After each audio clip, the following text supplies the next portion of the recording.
Bharat. AB star news देख रहे हैं आप, मैं हूं आपके साथ पूजा चौरसिया। चाय की चुस्कियों के साथ आपने आज का अखबार तो पढ़ा ही होगा और खबरों को भी जाना होगा, लेकिन क्या आप उन खबरों के मायने के बारे में समझ पाए कि आखिर क्यों उस न्यूज़पेपर ने किस खबर को प्रायोरिटी दी है, किस खबर को फ्रंट पेज पे छापा है और किस खबर को सेकंड, थर्ड या फोर्थ पेज पे छापा है? शायद नहीं। तो आज हम आपको इन्हीं सारी खबरों पर अपडेट्स देंगे और आखिर उनके मायने क्या है, इस पर भी बातचीत विस्तार से करेंगे।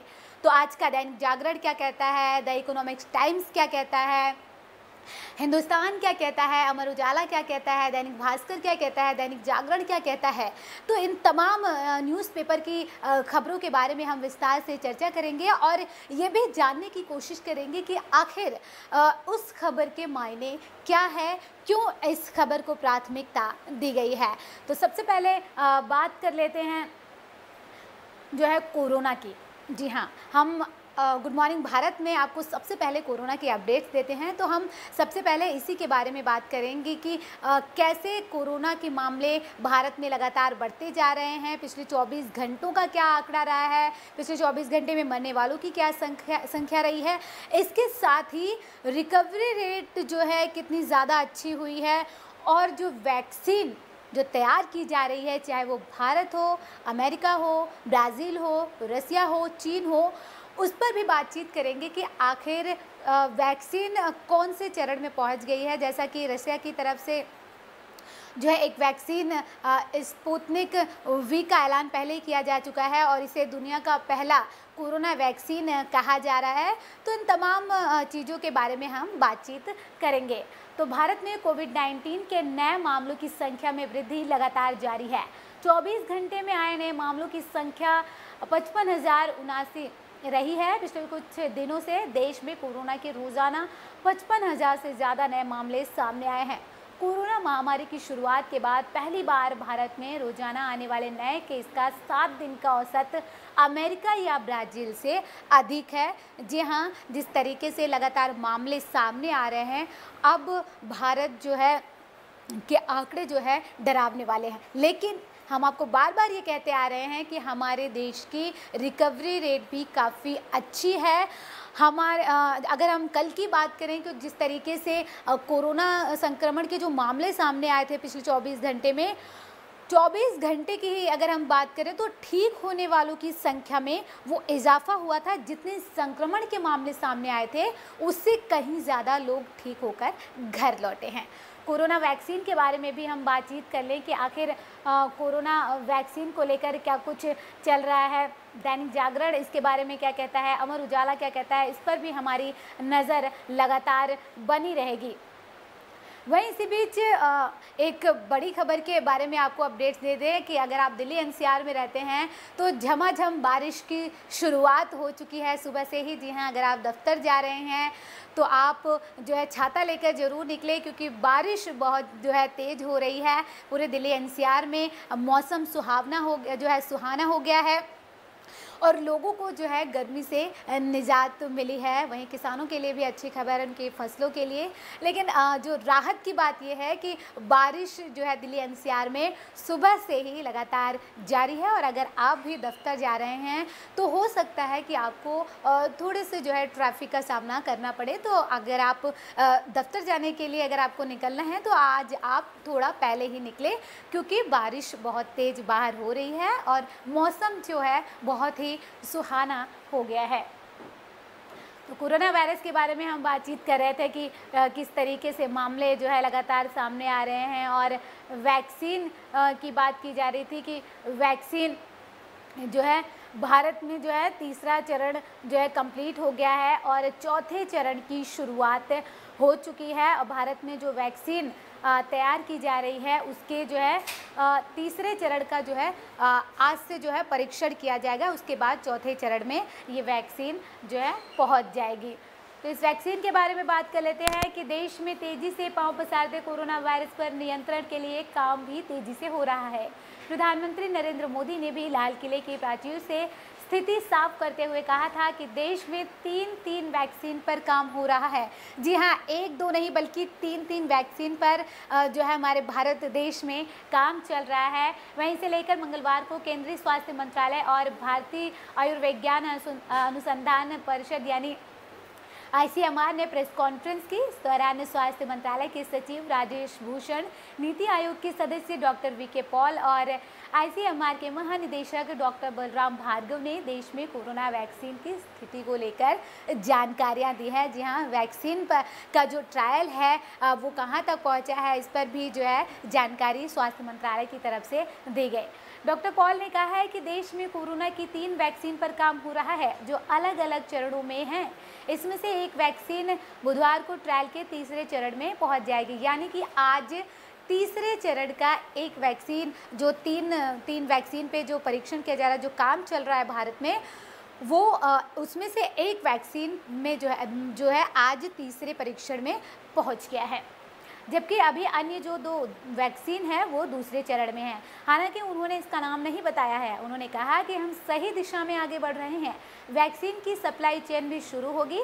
हालांकि ये नहीं बताया कि वैक्सीन कब तक बनकर तैयार हो जाएगी, यानी कि ये सस्पेंस अभी तक बरकरार है कि आखिर जो वैक्सीन पे इतनी तेज़ी से काम जो है, रिसर्च चल रहा है, परीक्षण किए जा रहे हैं, एक के बाद पहले स्टेज, दूसरा स्टेज, उसके बाद जो है आज तीसरे स्टेज में वैक्सीन पहुंच गया। लेकिन अभी इन सब चीज़ों के बाद भी अभी तक ये क्लियर नहीं हो पाया है कि आखिर वैक्सीन कब तक बनकर तैयार हो जाएगा, यानी कि आपको अभी भी बहुत ज़्यादा सतर्क रहने की ज़रूरत है। बार बार हम आपसे इसके बारे में जो है अपडेट दे रहे हैं। राजेश भूषण ने कहा है कि जुलाई महीने के पहले सप्ताह में लगभग 2,30,000 औसत परीक्षण देश भर में होते थे।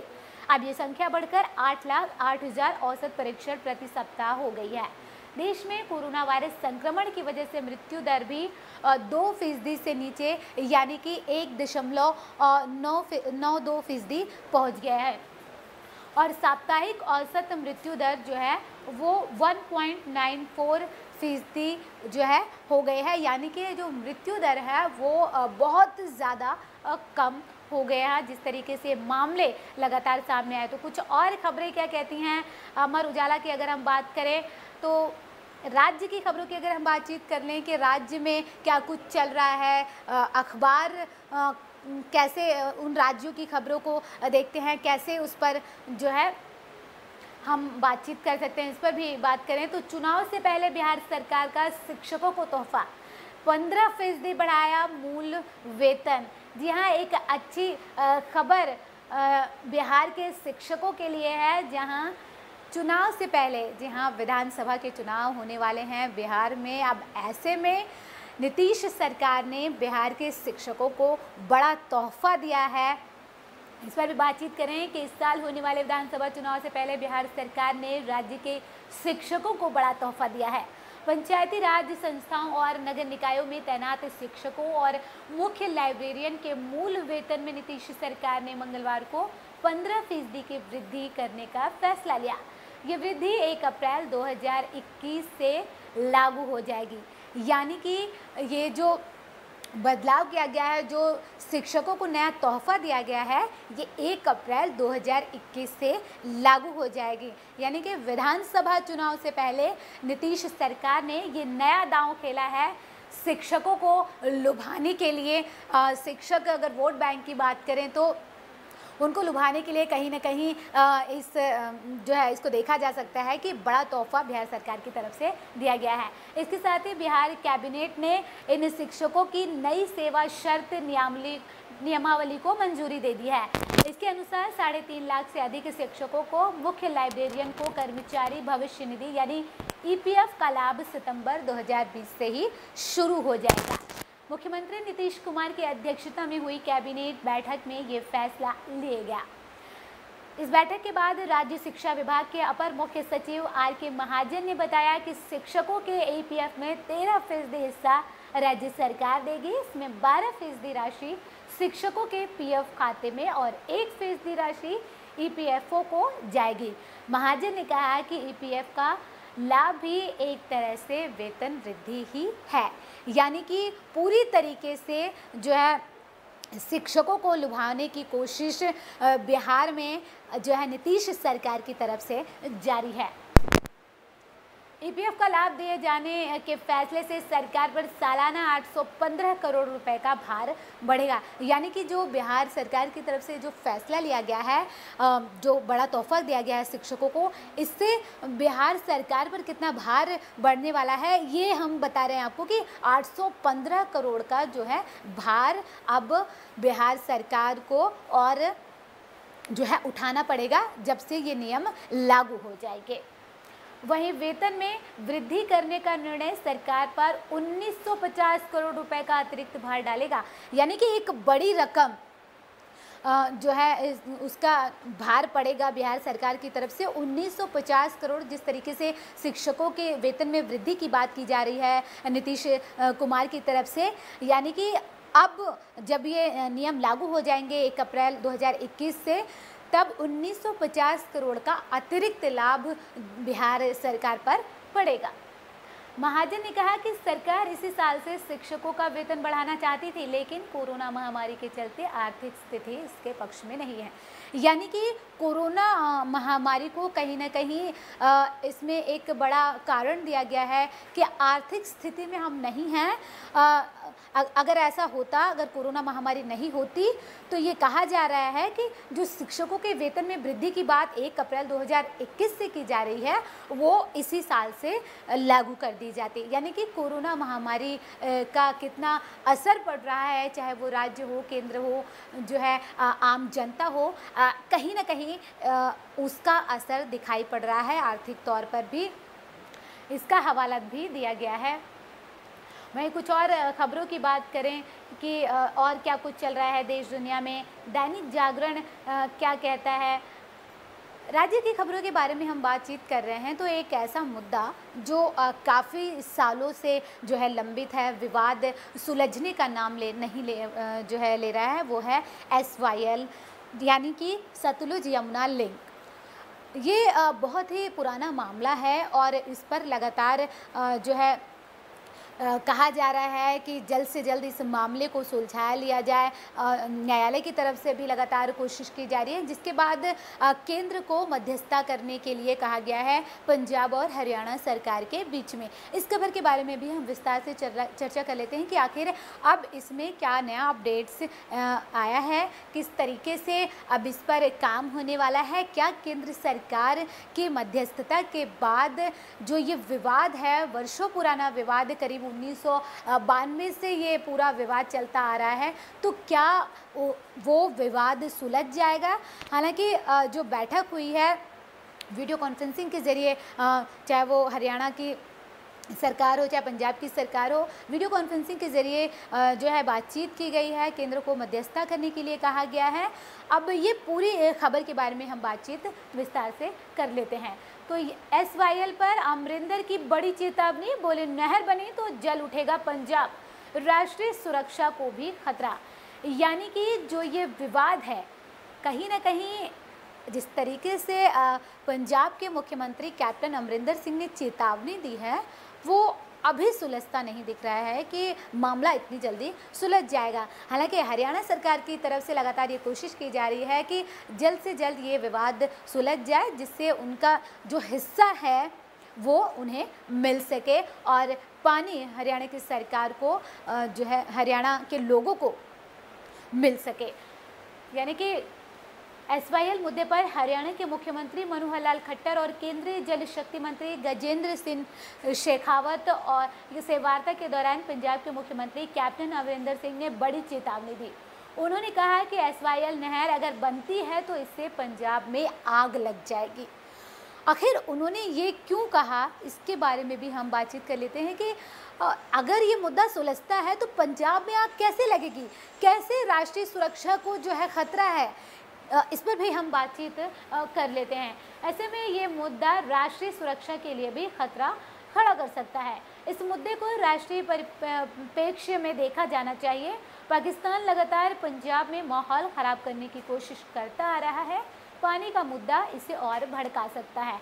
ऐसा हुआ तो इससे हरियाणा और राजस्थान भी प्रभावित होंगे। जी हाँ, ऐसा नहीं है कि सिर्फ इससे पंजाब और हरियाणा के लोग ही प्रभावित होंगे, बल्कि राजस्थान भी प्रभावित होगा।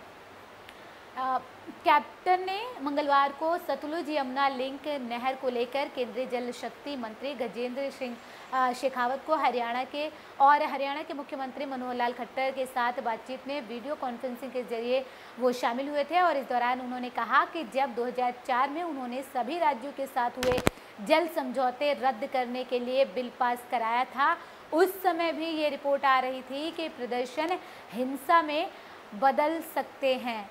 यानी कि जैसा कि हमने आपको बताया कि ये मुद्दा ऐसा नहीं है कि आज और कल का है, ये मुद्दा सालों पुराना है। 2004 में भी जब पानी के जो है मुद्दे पर जब बिल पास किया गया था, जब दूसरे राज्यों को पानी नहीं देने की बात पंजाब की तरफ से की गई थी और इस पर बिल पास किया गया था, और जो भी पानी जो है देने को लेकर जो भी प्रस्ताव या फिर आप ये कह लीजिए जो भी अनुबंध थे वो रद्द कर दिए गए थे, तो बहुत प्रदर्शन हुआ था, जो है जगह जगह पर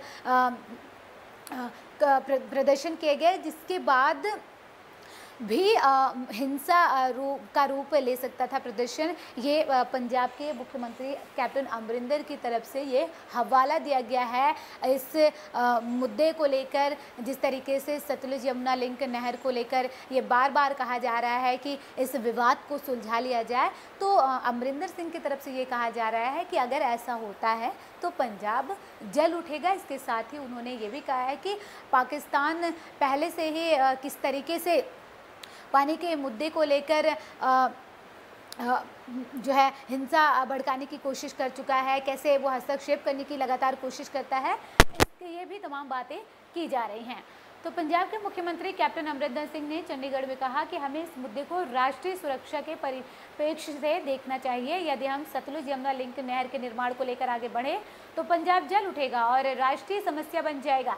इसकी आंच हरियाणा और राजस्थान पर भी पड़ेगी। उन्होंने कहा कि मैंने हरियाणा के सीएम और केंद्रीय जल शक्ति मंत्री गजेंद्र सिंह शेखावत से इस बारे में साफ कर दिया है। उन्होंने कहा कि 1966 में पंजाब और हरियाणा में संसाधनों का बंटवारा 60-40 के अनुपात में हुआ था, लेकिन इसमें नदी जल शामिल नहीं है। वे पानी के बंटवारे को लेकर रावी, ब्यास और सतलुज को तो शामिल करते हैं, लेकिन इसमें यमुना नदी को शामिल नहीं कर सकते। इसके साथ ही कैप्टन अमरिंदर की तरफ से ये भी कहा जा रहा है कि जो रावी और ब्यास जो नदियां हैं उनके पानी का पुनर्मूल्यांकन किया जाएगा कि आखिर उसमें कितना पानी है। जल बंटवारे में रावी, ब्यास और सतलुज नदी को तो शामिल किया जा सकता है, लेकिन यमुना नदी को नहीं। पंजाब को यमुना नदी के पानी में हिस्सेदार नहीं बनाया गया। पंजाब के पास ज़मीन ज़्यादा आने के बावजूद हरियाणा को पहले से ही ज़्यादा पानी मिल रहा है, ये कैप्टन अमरिंदर सिंह की तरफ से कहा गया। हरियाणा के पास नदियों का 12.48 MAF यानी कि मिलियन एकड़ फीट पानी उपलब्ध है, जबकि पंजाब को मिलने वाली नदियों के पानी की मात्रा केवल 12.42 MAF ही है। ये कहा जा रहा है पंजाब की तरफ से कि अगर पंजाब में जो ये सतलुज यमुना लिंक जो पानी की बात की जा रही है, नहर की बात, निर्माण की बात की जा रही है, अगर ऐसा होता है तो पंजाब के लोगों के लिए पानी की समस्या हो सकती है। कहीं ना कहीं जिस तरीके से उन्होंने पंजाब के जल उठने की बात की, वो इस लिहाज से देखा जा सकता है। उनका अगर हम उनके बातों का मायने निकालें कि आखिर वो उन्होंने इस बात को लेकर क्यों कहा, तो उन्होंने ये हवाला दिया है कि हरियाणा के पास जो है 12.48 मिलियन एकड़ फीट जो है पानी है, लेकिन पंजाब के पास सिर्फ 12.42 मिलियन एकड़ फीट ही पानी है। ये हवाला दिया जा रहा है लगातार। इसकी वजह से अभी तक सतलुज यमुना लिंक नहर का जो निर्माण कार्य है वो पूरा नहीं हो पाया है। अब देखने वाली बात ये होगी कि क्या केंद्र सरकार की मध्यस्थता के बाद इस निर्माण को लेकर कुछ नई बात सामने निकल कर आ पाती है, क्या ये विवाद सुलझ जाएगा, इस पर भी लगातार हमारी नज़र बनी रहेगी। वहीं कुछ और खबरों के बारे में बातचीत कर लेते हैं कि दैनिक भास्कर क्या कहता है, यानी कि मध्य प्रदेश में बाहरियों को सरकारी नौकरी नहीं, प्रदेश के 15 से 20 लाख युवाओं को फ़ायदा मिलने की उम्मीद। घोषणा में 50% से ज़्यादा आरक्षण की बात, इसलिए कोर्ट में चुनौती संभव।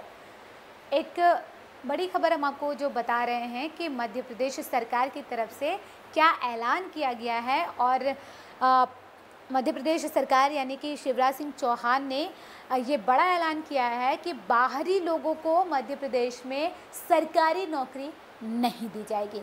ये एक जो है बहुत बड़ी जानकारी हम आप तक पहुंचा रहे हैं कि कितना असर पड़ सकता है दूसरे लोगों पर जो जिन्हें अब तक सरकारी नौकरी मिल रही है, और जो है आगे जो उम्मीद लगाए बैठे हैं कि उन्हें इस राज्य में जो है नौकरी मिल सकती है, तो उनके लिए एक बहुत ही चौंकाने वाली, बहुत ही जो है हैरान करने वाली खबर है कि बाहरी लोगों को मध्य प्रदेश में सरकारी नौकरी नहीं मिल सकती। यानी कि प्राइवेट नौकरी तो मिल सकती है लेकिन सरकारी नौकरी नहीं मिलेगी। तो इस खबर के बारे में विस्तार से चर्चा कर लेते हैं कि प्रदेश में अब मध्य प्रदेश के मूल निवासी छात्र छात्राओं को ही सरकारी नौकरी मिलेगी।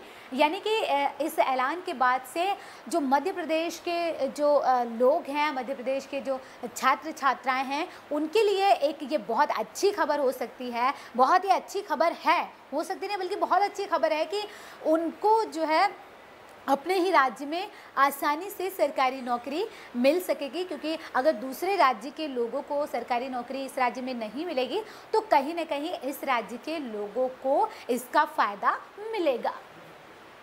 किसी बाहरी राज्य के अभ्यर्थी को यहाँ सरकारी नौकरी में मौका नहीं मिलेगा। ये घोषणा मंगलवार को शिवराज सिंह चौहान ने की है। उन्होंने बताया कि अन्य राज्यों में प्रचलित प्रावधानों का अध्ययन कराने के बाद नियम बनाएंगे और कानून बनाकर इसे कैबिनेट में लाएंगे। यानी कि इस पर अब कानून बनेगा, इसके बाद ये कैबिनेट में जो है इस मुद्दे को उठाया जाएगा। सामान्य प्रशासन विभाग ने इसकी तैयारी शुरू कर दी है। किस तरह की नौकरियों में अब और कब से इसका लाभ मिलेगा, ये नियम बनने के बाद ही तय होगा। यानी कि जो ये मुख्यमंत्री शिवराज सिंह चौहान की तरफ से ऐलान किया गया है, ये कब से लागू होगा और किन नियमों के तहत लागू होगा, ये जो है अभी आना बाकी है। ये जब नियम बन जाएंगे, जब ये कैबिनेट में जब ये प्रस्ताव रखा जाएगा तो इसके बाद ही पता चल पाएगा। शिवराज के इस ऐलान पर पूर्व मुख्यमंत्री कमलनाथ ने कहा है कि उपचुनावों को देखते हुए कहीं ये घोषणा मात्र चुनावी बनकर न रह जाए। यानी कि पूर्व मुख्यमंत्री कमलनाथ ने जो है कटाक्ष किया है मुख्यमंत्री शिवराज सिंह चौहान पे कि ऐसा ना हो कि जो मध्य प्रदेश में उपचुनाव होने वाले हैं उसको लेकर ये सिर्फ चुनावी जो है जुमला ना हो। यानी कि एक चुनावी जुमला करार दिया गया है कहीं ना कहीं पूर्व मुख्यमंत्री कमलनाथ की तरफ से, और उन्होंने कहा है कि ऐसा ना हो कि उपचुनाव को देखते हुए ये घोषणा जो है की गई हो। प्रदेश के युवाओं को प्राथमिकता से नौकरी देने के हमारे निर्णय के अनुरूप ही घोषणा की, लेकिन ये पहले की तरह ही सिर्फ घोषणा बनकर न रह जाए। 15 साल बाद आज युवाओं के रोजगार को लेकर नींद से तो जागे, ये कटाक्ष किया है पूर्व मुख्यमंत्री कमलनाथ ने। और ये आगामी उपचुनाव को देखते हुए मात्र चुनावी घोषणा ना बनकर रह जाए, ये कहा गया है पूर्व मुख्यमंत्री कमलनाथ की तरफ से। अन्यथा कांग्रेस चुप नहीं बैठेगी। हमारी सरकार के फैसले पर भी रोक लगी थी। मुख्यमंत्री चौहान कोर्ट की अवमानना ना करें। हमारी सरकार ने भी प्रदेश के स्थानीय लोगों को नौकरी दिए जाने का फैसला लिया था, लेकिन कोर्ट ने रोक लगा दी थी। यानी कि अब ये पूरा मामला कहीं ना कहीं जो मध्य प्रदेश में जो उपचुनाव होने वाले हैं उससे जोड़कर देखा जा सकता है। जिस तरीके से अब कमलनाथ ने भी कटाक्ष कर दिया है, अब आरोप लगा दिया कि कहीं ऐसा ना हो कि ये सिर्फ चुनावी जो है वादे बनकर ही रह जाए, चुनावी घोषणा ही बनकर रह जाए कि युवाओं को लुभाने के लिए कहीं ना कहीं जो से ये ऐलान किया गया हो। और कमलनाथ की तरफ से ये भी कहा गया है कि हमारी सरकार में भी जो है युवाओं को राज्य में नौकरी देने की बात की गई थी, लेकिन कोर्ट ने इस पर रोक लगा दी थी। इसके साथ ही शिवराज सिंह चौहान को भी उन्होंने ये कहा है साफ शब्दों में कि आप कोर्ट की अवमानना ना करें। हमारी सरकार में भी ऐसे ऐलान किए गए थे, लेकिन उस पर कोर्ट ने रोक लगा दी थी। इसीलिए पहले शिवराज सिंह कोर्ट में जाएं और जो रोक लगी हुई है उसे हटवाएं। कोर्ट से जब रोक लगी है, ऐसे में यह घोषणा तो कोर्ट की अवमानना ही होगी। डॉक्टर गोविंद सिंह, पूर्व सामान्य प्रशासन मंत्री, मध्य प्रदेश हमारी सरकार के फैसले पर भी रोक लगी थी। मुख्यमंत्री चौहान कोर्ट की अवमानना ना करें, हमारी सरकार ने भी प्रदेश के स्थानीय लोगों को नौकरी दिए जाने का फैसला लिया था, लेकिन कोर्ट ने रोक लगा दी थी। इसलिए पहले शिवराज सिंह चौहान जो है वो कोर्ट में जाए और जो ये रोक लगी हुई है पहले इस रोक को हटवाएं, उसके बाद जो है ये घोषणा करें, ये कहा गया है पूर्व मुख्यमंत्री कमलनाथ की तरफ से। और क्या कुछ आज की अहम खबरें हैं, इस पर भी हम बातचीत कर लें कि अमर उजाला क्या कहता है, दैनिक जागरण क्या कहता है, दैनिक भास्कर क्या कहता है, द इकोनॉमिक्स टाइम्स क्या कहता है, इसके बारे में भी हम बातचीत कर लेते हैं। जैसा कि हमने राज्य की खबरों के बारे में बातचीत कर ली, राष्ट्रीय खबरों के बारे में बातचीत कर ली, तो वही एक और खबर जो आज से नौसेना का जो एक सम्मेलन है शुरू होने वाला है 3 दिवसीय, इस पर भी अगर हम बातचीत करें तो रक्षा मंत्री राजनाथ सिंह जो है इस पर आज इस सम्मेलन को संबोधित करेंगे। बता दें कि जनरल विपिन रावत के सीडीएस बनने के बाद पहली बार नौसेना का जो है कोई सम्मेलन आयोजित हो रहा है। इसमें कहीं ना कहीं जिस तरीके से चीन की तरफ से लद्दाख पर जो गतिरोध देखा जाए, उसके मद्देनज़र सुरक्षा लिहाज से कोरोना की वजह से किस तरीके का इम्पैक्ट वहाँ पर पड़ा है सीमावर्ती इलाकों में, सीमा पर, इस पर भी कहीं ना कहीं जो है नज़र बनी रहेगी। और रक्षा मंत्री राजनाथ सिंह क्या कुछ कहेंगे, इस पर भी हमारी नज़र लगातार बनी रहेगी। वहीं एक और खबर हम आप से जो है आपको बता दें कि जो सुशांत सिंह राजपूत का जो पूरा मामला है, जिस तरीके से एक के बाद एक कड़ियाँ जुड़ी, लगातार जांच की जा रही है, चाहे वो सीबीआई हो, ईडी हो, तो वहीं ये पूरा मामला जो है कोर्ट में है, तो सुप्रीम कोर्ट में आज फैसला आने वाला है। इस पर भी अगर हम बातचीत करें तो आज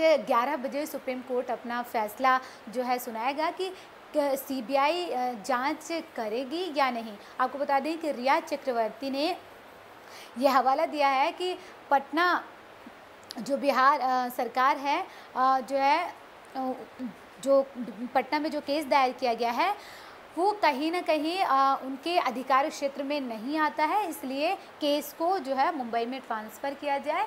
और इसके साथ ही सीबीआई जांच को लेकर भी उन्होंने कहा है कि ये नहीं होनी चाहिए। इस पर जो है आज कोर्ट फैसला सुनाने वाला है, 11 बजे फैसला आएगा। इस पर लगातार हमारी नज़र बनी रहेगी कि आखिर सुप्रीम कोर्ट इस पूरे मामले में, जिसने एक आप ये कह लीजिए कि राष्ट्रीय स्तर पर ये खबर बनी हुई है कि जब से सुशांत सिंह राजपूत की मौत हुई है, कहीं ना कहीं जो रिया चक्रवर्ती हैं इनका एक अहम रोल सामने आया है। इन पर कई आरोप लगाए गए, सुशांत सिंह राजपूत के पिता की तरफ से एफआईआर दर्ज कराए गए, सुशांत सिंह राजपूत की बहनों की तरफ से भी जो है लगातार आरोप लगाए गए। इसके साथ ही कोर्ट के फैसले से पहले जो है सुशांत सिंह राजपूत की बहन ने ये कहा है कि भगवान जो है उनके साथ हैं। लेकिन अब ये देखने वाली बात होगी कि आखिर कोर्ट क्या फैसला सुनाएगा। हमारी नज़र इस पर अब बनी रहेगी। तो देश और दुनिया की तमाम बाकी खबरों के लिए आप बने रहिए हमारे साथ, देखते रहिए एबी स्टार न्यूज़। नमस्कार।